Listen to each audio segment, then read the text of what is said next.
এই মূলাটা দেখুন কি সুন্দর, কত রকম মানে ডগ বেরিয়েছে।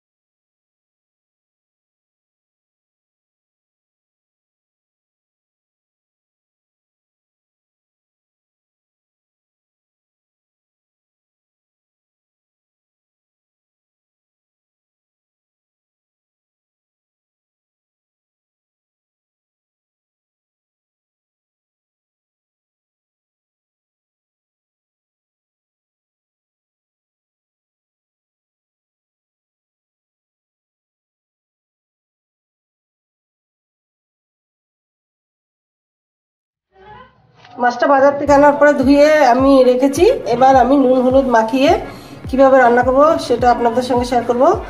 আর এই যে গোটা দুখানা আমি বরকি ভিজিয়ে দিয়েছি, এইটা দিয়ে আমি আজকে এই রেসিপিটা করব। কিভাবে করব দেখো। নিয়েছি আদা, লেবু, রসুন, পেঁয়াজ, আর নুন হলুদ তো থাকবেই, আর গরম মশলা।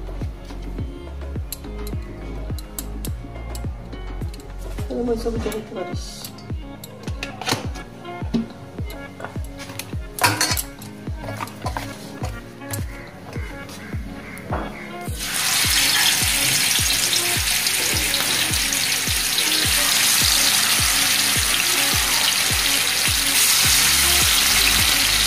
আমি 4 পিস করে ভাজবো।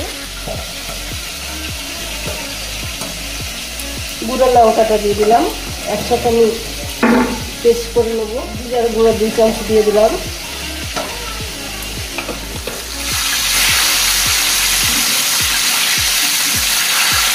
দেখুন মাছগুলো আমি খুব লাল লাল করে ভেজে নিচ্ছি।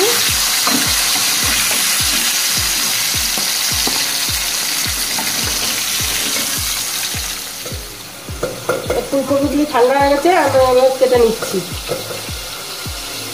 বরফিগুলো।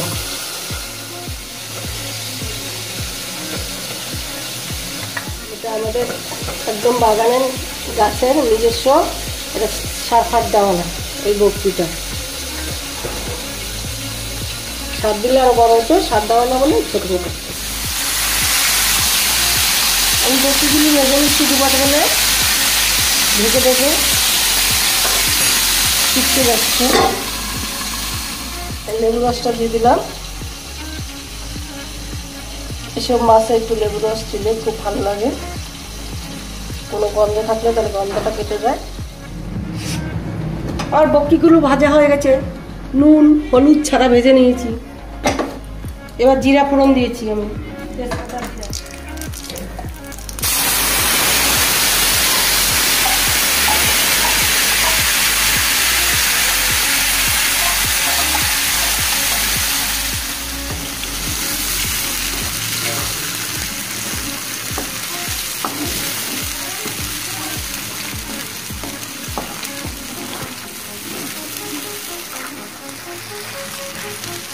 মশলাটা কষানো হয়েছে, একটু জলটা দিয়ে দেবো। মশলা দেওয়া জলটা দিয়ে দেবো।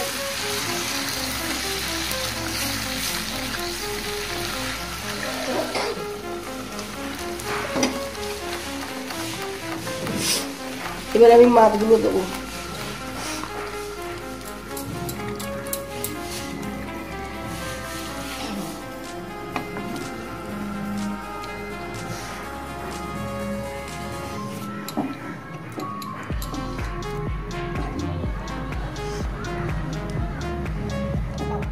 এটার নাম রেসিপিটার নাম।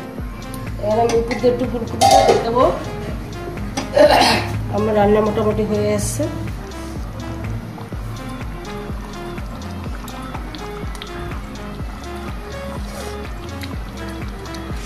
এটা ঝোল হবে না, এরকম খাই মাছ।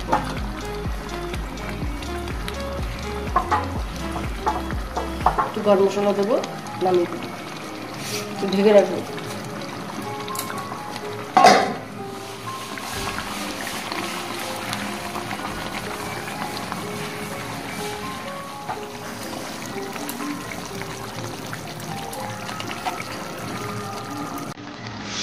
হয়ে গেছে আমার রান্না।